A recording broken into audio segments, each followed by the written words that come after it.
हाथी और चतुर खरगोश। एक वन में चतुर्दंत नाम का महाकाय हाथी रहता था। वह अपने हाथी दल का मुखिया था। बरसों तक सूखा पड़ने के कारण वहाँ के सब झील तालाब सूख गए और वृक्ष मुरझा गए। सब हाथियों ने मिलकर अपने गजराज चतुर्दंत को कहा कि हमारे बच्चे भूख प्यास से मर गए, जो शेष हैं मरने वाले हैं, इसलिए जल्दी ही किसी बड़े तालाब की खोज की जाए। बहुत देर सोचने के बाद चतुर्दंत ने कहा, मुझे एक तालाब याद आया है। वह पातालगढ़ के जल से सदा भरा रहता है, चलो वहीं चलें। 5 रात के लंबी यात्रा के बाद सब हाथी वहां पहुंचे। तालाब में पानी था। दिन भर पानी में खेलने के बाद हाथियों का दल शाम को बाहर निकला। तालाब के चारों ओर खरगोशों के अनगिनत बिल थे। उन बिलों से जमीन पोली हो गई थी।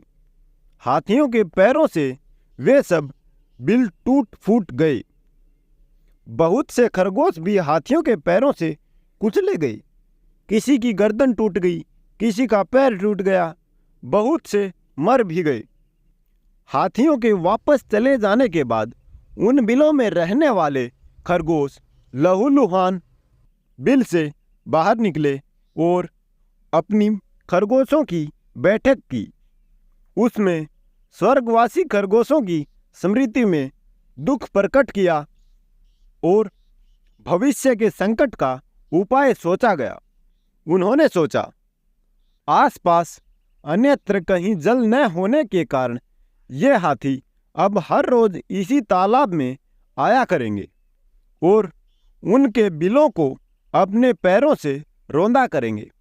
इस प्रकार 2-4 दिनों में ही सब खरगोशों का वंशनाश हो जाएगा।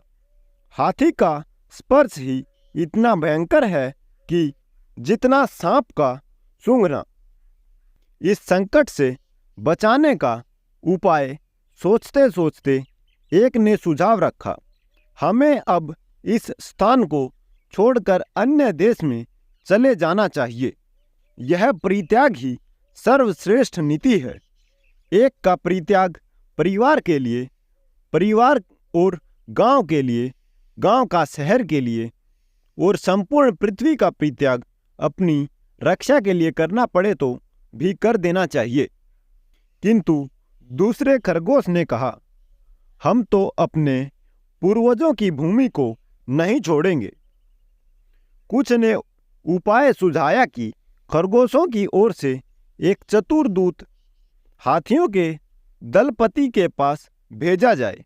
वह उससे यह कहे कि चंद्रमा में जो खरगोश बैठा है उसने हाथियों को इस तालाब में आने से मना किया है। संभव है चंद्रमा स्थित खरगोश की बात को वह मान जाए।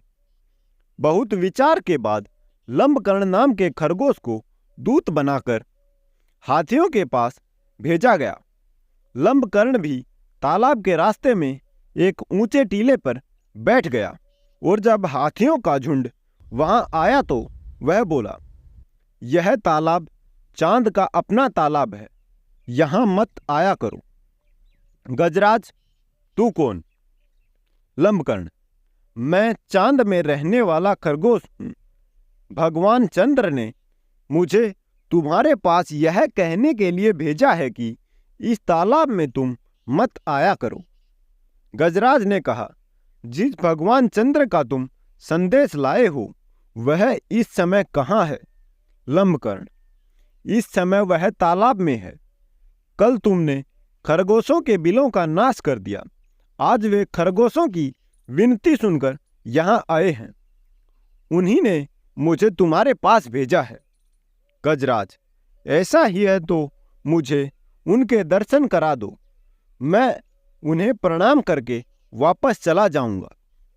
लंबकर्ण अकेले गजराज को लेकर तालाब के किनारे पर ले गया। तालाब में चांद की छाया पड़ रही थी। गजराज ने उसे ही चांद समझकर प्रणाम किया और लौट पड़ा। उस दिन के बाद कभी हाथियों का दल तालाब के किनारे नहीं आया।